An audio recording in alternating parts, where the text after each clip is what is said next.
Hello and welcome to Grocer Pod. My name's Sean Kosednar. We have a huge guest for us today. Leslie Sarasin, the president and CEO of FMI, joins me. Quickly, before we get to Leslie, please remember to subscribe to Grocer Pod. Subscribing means new episodes will be downloaded for you automatically. You can find Grocer Pod on Apple Podcasts, Google Podcasts, Spotify, Stitcher, or any other platform you use. Thanks for joining me today, Leslie. Thank you for having me, Sean. I'm delighted to be here.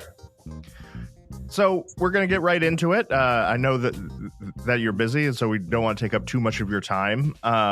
Thinking back to the Innovation Showcase, you gave a great presentation. And for anyone that wasn't there, we're just going to go through some of the things that you highlighted. The food industry has rapidly changed over the last few years, in part because of the COVID-19 pandemic, advances in technology, workforce changes, and shifting consumer habits. What do you think the food industry needs to do to continue to compete in this time of continuous change? Well, thank you for asking that, Sean. As you know, it is very much a time of continuous change for us, which is not necessarily new, but it seems like the change is coming at us quicker and more dramatically than it has perhaps in the past. One of my FMI colleagues told me recently about his daughter who plays competitive soccer. And apparently in one of her evaluation meetings recently, his daughter was discussing with her coach what she needed to work on to improve her game. And when he asked her what she needed to work on most, she said that she thinks she really needs to get faster. And so the coach agreed with her and said, basically, there's two ways to do that. One is to train physically to get quicker and get your body to move faster. And that'll help. But of course, we have physical limitations as to what we can do with our bodies in that regard. But he told her the other way to get faster is to mentally move quicker and to learn to better anticipate what's going to happen next in the game. And instead of going to where the ball is, think about where the ball's going, because if you go where the ball is, you're going to be there too late. And so thinking more decisively about where the ball's going, he thought would help her in her speed as a soccer player. And when I heard that story, it really kind of made me think about our industry with all the challenges, the pace of change, and the opportunities and prospects that are being thrown our way nearly every single day. And you know what? It looks like the rate of change is not going to improve. I think we're going to continue to be in the environment we're in. And so we also know that survival of the fittest isn't really about who's the biggest, but it's more about who can adapt the quickest. I think that's such a great analogy, knowing where to go and training our minds to be faster and anticipate faster rather than making our stores more nimble. How much do you think it comes down to just grocers trusting their own instincts? Like these cycles aren't new, and they already know where the ball is going to be and where they need to be going. And I think they just need to trust themselves a little bit more in that anticipation. I agree with you, Sean. I think you're right. Most of these folks have been in the business a long time. And as you say, we've been through cycles similar to this in the past, maybe not ones that have had such fast paces of change.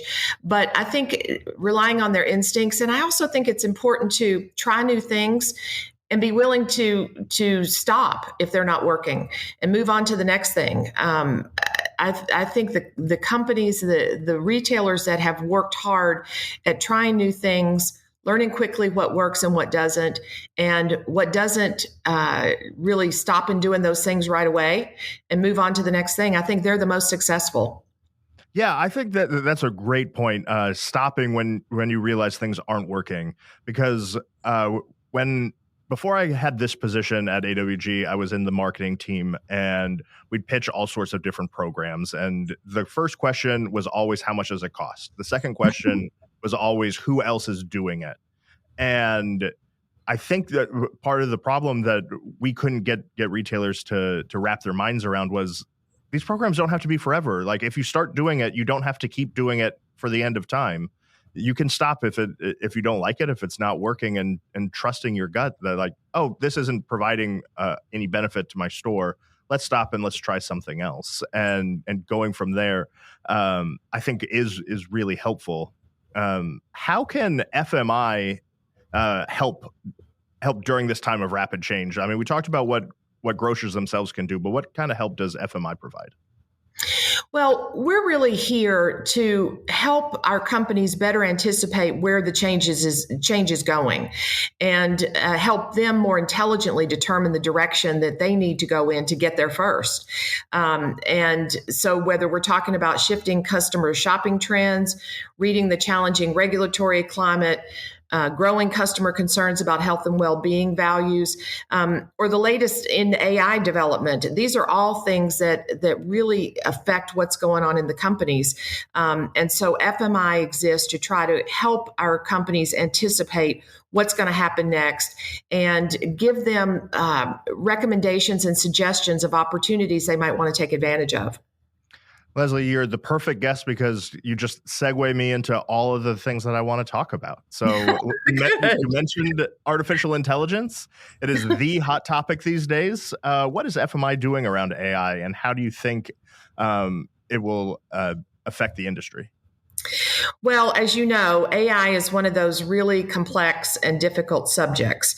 And it's also multifaceted because the tendrils of AI sort of reach into every aspect of our business, which means, of course, depending on the direction of the conversation, it's going to go down pathways that may not be relevant to everybody involved in the business. And since we can't talk about everything all at once, I always feel like our AI discussions are almost always incomplete because I never really understand everything I feel like I need to understand about it. But there's just tremendous potential for AI to help so many aspects of our business, whether we're talking about precision agriculture, supply chain optimization, smart manufacturing, personalized nutrition, culinary creativity. You mentioned marketing a few minutes ago, activities going on in enhancing customer experience and marketing.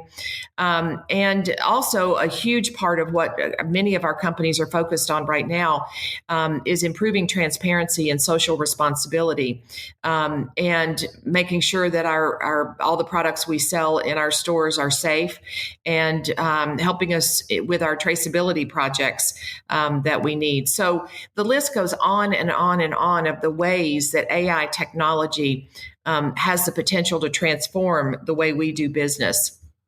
And I think one of the most important things we really need to be thinking about as we move forward is how we can approach AI as carefully and as thoughtfully as possible to make sure that we end up with the outcomes we really want to try to achieve. Yeah, to me, it seems like the easiest and lowest hanging fruit of it all is for retailers to consider, any sort of task that they, do all the time that's easily repeatable. Like that seems like something that they should look at to utilize AI in, rather than thinking of AI as, personal robots walking around the store, thinking about it as just, how can I optimize these simple tasks that I do every day or every week? I couldn't agree with you more. And in fact, at our recent midwinter executive conference that we held in January, we got that kind of advice from one of the speakers, who was the managing director of retail and consumer with Google Cloud. And he said something that I thought was really important. And he said, start with the problem and see if AI is a possible solution, rather than the reverse of that. And I think that's really important as we try to figure out how to incorporate AI into various aspects of our business, whether we're talking about stuff that's sort of back of the house kinds of activities, to your point, simple things that we just do on a regular basis, or whether we're talking about going out to our customers with it. Yeah. What advice? I mean, we've talked about it a little bit, but if you had one piece of advice to give to the food industry, what do you have for them when it comes to the challenge of AI? I think probably the most important thing as we consider AI is making sure that it stays human centric, so that we control AI and don't allow AI to control us. as our transformational lessons from the past have taught us, we're most successful when our changes have both business benefits and a definitive consumer value. So I think really focusing on that is the best advice I can give at this point. Yeah, I've seen all those movies. I know what's going to happen if we don't keep humans at the center of it. But let's turn now to another topic that is increasingly important for the food industry: health and well-being. I know you like to say that grocery stores are destinations for health and well-being. What are you seeing new in this space, and how is the industry evolving to support shoppers' health and well-being needs? Well, I do think this is critically important. And we recently surveyed the food industry about their health and well-being activities for both for shoppers and for their employees. And we found that 31% of shoppers put a lot of effort into selecting nutritious and healthy food options. And if there are children in the household, that number of label readers and product researchers jumps to 41%. So as a result, 70% of all of the companies that responded to our survey, which included both manufacturers and retailers, operate with nutrition and health and well-being strategies. And 84% of food retailers have an explicit health and well-being strategy. And so I think as we learn more about nutrition in general, and especially about the role of food in preventative health care and disease management, the ball is really moving toward the direction of what many have tagged food as medicine.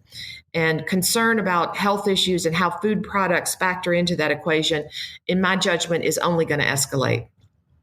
So what can stores do to help retailers when it comes to, picking good options? Because obviously they have them, but, simply having them, it might not be enough at this point. So what can stores do to really, motivate retailers to buy the healthier options? Well, it's funny. I think just in general, what we know from our shopper trend survey is that consumers consider their local grocery store as one of their top allies when it comes to achieving their health goals. And that trust factor is really important. And so one of the things that I think retailers need to do is acknowledge that that's the case and focus on ways to enhance that trust and really become truly, for all of their customers, or as many as possible, their source, their destination, as you referenced earlier, for health and well-being, using food as the base. And what I think a lot of food retail leaders are doing in this area are offering all kinds of services that really are helping their customers. Things like dietitian-hosted nutrition guidance, coordinating with healthcare professionals in managing diet-assisted preventive care, providing meal solutions and offering healthy, affordable recipes, and providing guidance about key ingredient substitutions when they're necessary. I think a lot of retailers are doing this, and I think it's working for them. So focusing on continuing to develop these types of programs is really, really important. We know that a majority, or 80% of food manufacturers, are already or planning to reformulate products. More than half, or 55%, are reformulating to reduce added sugars or sodium. And some of them, like 60% of them, the reformulation efforts are focused on products throughout the store. So there's a lot going on in this space. And I think it's a wonderful opportunity for retailers to continue in their efforts to meet the needs of their customers. Yeah. How does the industry maintain that consumer trust? You mentioned that trust, but with everything changing, like you said, 60% of companies wanting to reformulate their product, like obviously we hope that they're reformulating it in a healthy way, like that's what they say, and so that's great. But how can stores continue building that trust with the consumer and saying like, no, these products are good and you should trust them too? I think one way is always being transparent. There's nothing, I think, more important than the transparency in the relationship between a grocer and his or her customers. And I think the consistency is really important. I think that's been a huge factor, particularly in recent years. As we went through the pandemic, the local grocery store for a long time became about the only place people went. And so being able to have that opportunity to be out and about, and even if they didn't go physically to the store, having that connection and being able to virtually order food and go and pick it up or have it delivered, that relationship really developed into one that was even more important than it had been before. We know from our research that customers, somebody from a household visits grocery stores 2.6 times per week. That's a relationship they have with almost no one else.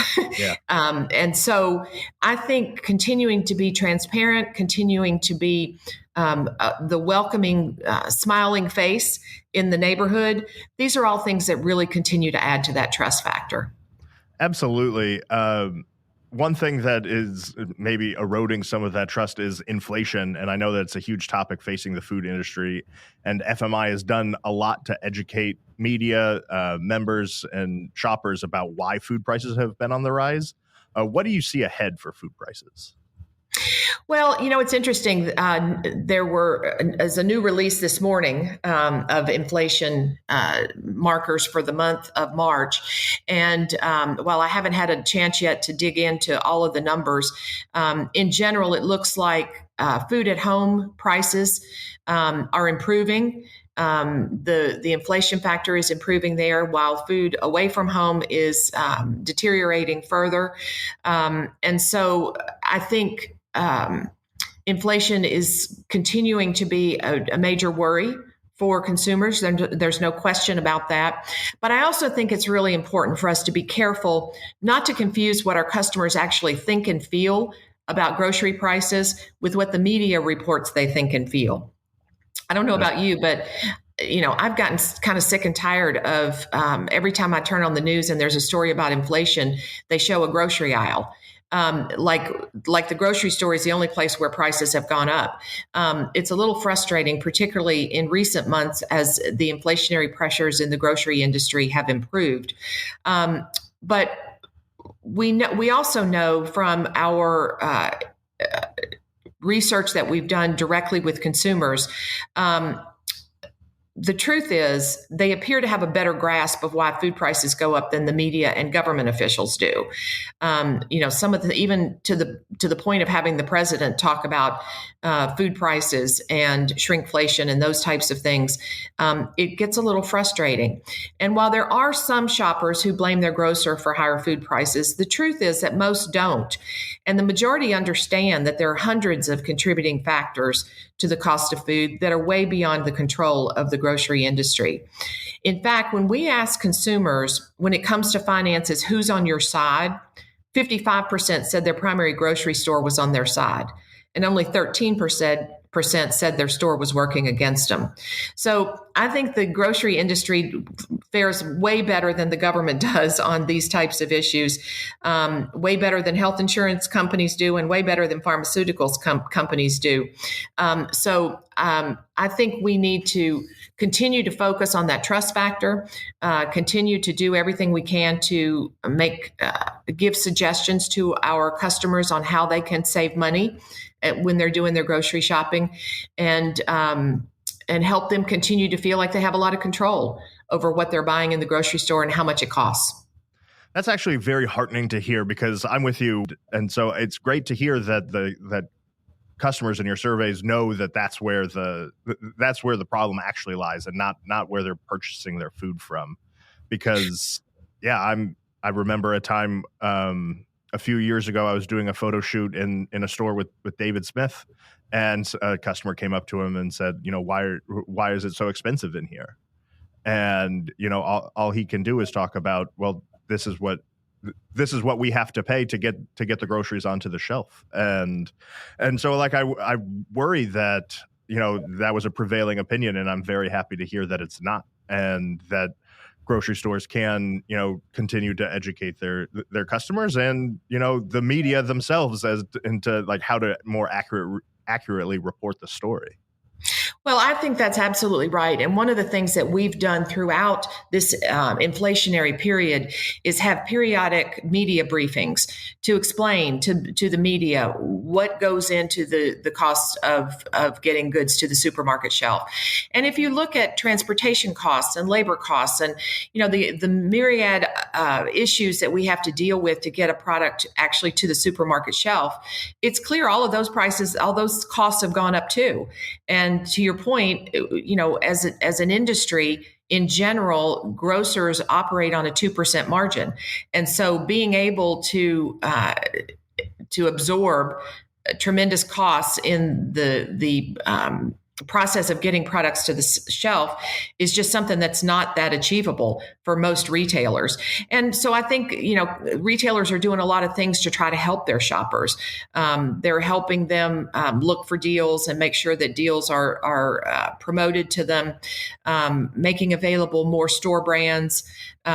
So there's a lot of effort going into this, and I think customers recognize it and they appreciate it. We're coming up on time, but I do want to talk to you about a tsunami, if you will, of federal regulatory activity relating to the food industry. Everything from SNAP to FSMA 204, EPA refrigerant regulations, and merchant group class action settlements with Visa and MasterCard. Of those four, which do you think is most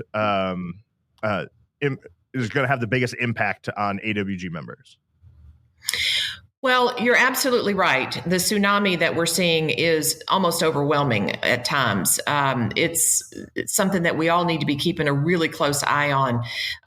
Last year, FMI filed 20 separate sets of comments on federal regulations. And in a typical year previous to that, we might file around 8 or 10. So the number of regulatory challenges has grown significantly. I think there are a number of different ways you can look at these things. One is from a financial standpoint. And I think from a cost to the industry standpoint, the FSMA 204 rules are probably going to be the ones that are most expensive. We're continuing to encourage companies to prepare for the compliance deadline of January of 2026 for these rules on traceability. But we're also working on a number of ways to try to make compliance more achievable for industry companies. We've been having productive conversations with leadership at FDA. In fact, this morning I had a conversation with the FDA Deputy Commissioner for Human Foods. I have a meeting with him and his team next week to talk about some of these issues.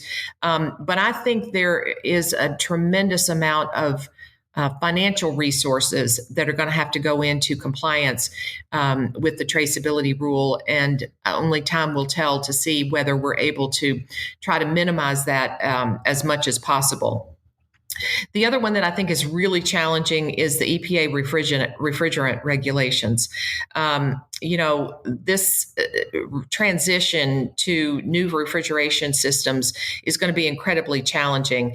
And as a result, we, along with two of our sister organizations, have filed a legal challenge to the rule. We did that in December in the DC Circuit Court of Appeals. And not because our members and AWG members particularly are not committed to trying to make sure their businesses remain environmentally sustainable business practices. But this new technology transition rule is going to require refrigeration units to be installed that have a significantly lower GWP than best-in-class systems that are even on the market today. And because that technology is currently either not in existence or not viable, and because there are insufficient numbers of technicians even trained to install and maintain these systems, we just need more time to try to work with our technology partners to develop workable systems at sufficient scale for the entire industry. So that's another one that I think is going to be really important for our companies. And hopefully we will be successful in the courts to at least get some more time to be able to address some of these issues. Yeah, so changes to the SNAP benefits are another part of the regulation that I know is coming. What does that mean for AWG members? Well, FMI has always been and will continue to be a strong supporter of federal feeding assistance programs like SNAP. And AWG and other FMI members are on the front lines every day, working hard to administer the program and working closely along with us with USDA to make sure it's run as effectively and as efficiently as possible. You know, a lot of the regulation of what goes on in the SNAP program is done through the Farm Bill. And we are in the midst of urging Congress to pass a Farm Bill reauthorization this year because that's what funds the SNAP program. We try not to get into particular funding level debates, but one of our priorities for our next Farm Bill is ensuring that the current contemporary ban on SNAP processing fees is made permanent. Because so much of retailers' profit and expense lines are related to these fees associated with using cards, whether they're WIC or SNAP cards or whether they're credit cards or debit cards. And so we're trying really hard to work closely to make sure that ban remains in place. We also focus on things like making sure that tracking what consumers are buying, trying to put limits on the types of products that SNAP customers are buying is not part of the food equity equation that we ought to be focusing on in this country. Absolutely. These are decisions that government should not be making. So those are the types of things that we engage in on behalf of our companies when it comes to SNAP, and we'll continue to do so. When you talk about swipe fees, this whole thing with Visa and MasterCard, we know that this is an important part of what goes on in retail operations. In most cases, we know that swipe fees are the second or the third highest business expense for retailers, usually behind labor and rent. And the fees that MasterCard and Visa continue to impose on retailers goes up year after year. And we need significant relief to be able to address those. There was a settlement recently for a number of large companies that had challenged the fees that Visa and MasterCard puts in place. There was a $30 billion settlement that the two companies agreed to pay to lower the interchange fees paid to issuing banks. But the problem is that there's no regulation on the fees that Visa and MasterCard charges in general for the swipe fee. And so as a result, it will be entirely up to them to be able to just charge more fees going forward to cover the $30 billion, that they agreed in the settlement. So they'll just simply raise these fees to offset the decrease in revenues from the lower interchange rates. And we've already seen it happen. MasterCard just announced they plan to increase their assessment fee for both credit and debit cards by $259 million as of April 15th. So it didn't even take them a month to announce how they were going to recoup that. So that's why we continue to press really hard on real swipe fee reform in Congress. We're involved in supporting the Credit Card Competition Act in both the House and the Senate, and working really hard to educate lawmakers on the importance of passing this bill as soon as possible. Given the incredibly influential credit card and financial industry lobby, it's vital that AWG members and others throughout the industry get as many voices as possible to talk to their elected officials about the need for reform and urge them to support this legislation. And frankly, it would be hard to imagine a company that has been more vocal than AWG has been on this. You mentioned David Smith a few minutes ago. David was a tremendous advocate on this issue and has spent untold numbers of hours with us in Washington trying to do just that. So we're grateful for the support of AWG on this legislation. Yes, you mentioned AWG retailers, using their voice. Are there any particular resources that FMI has that may make that easier for them? Absolutely. We have a full team of individuals at FMI who are available to talk with AWG members about any of the questions they have on legislative or regulatory matters. And all they have to do is call the FMI offices or send an email and ask the question, and we will make sure that they get a response. In addition to that, we have created an electronic communication system so that AWG members can send emails to their elected officials on various pieces of legislation. And we even let AWG and their members know when it's important for them to do that, in particular, if something's coming up for consideration in the House or the Senate. So we make these resources available on a regular basis, and we're always happy to answer any questions anyone has. Perfect. I'll definitely make sure to include a link into the show notes. Leslie, thank you so much for joining us today. It was my pleasure. Thank you for having me, Sean. Thank you. And thank you all for listening. Please remember to like and subscribe to Grocer Pod so you can stay up to date on all the things going on around AWG. And until next time, this has been Sean Kosednar for Grocer Pod.